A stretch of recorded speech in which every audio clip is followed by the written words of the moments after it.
মওত আসছে। হ্যাঁ, এসেই নবীকে প্রথমে সালাম পেশ করেছে। নবীজি সালামের উত্তর দিলেন, বললেন কি খবর মালাকুল মওত?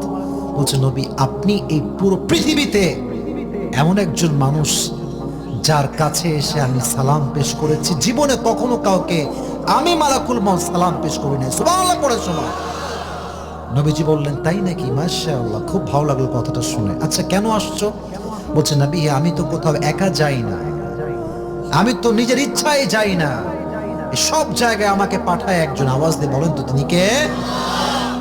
ও, আমাকে নেওয়ার জন্য আসছো? তখন মাথাটা নিচু করেছে।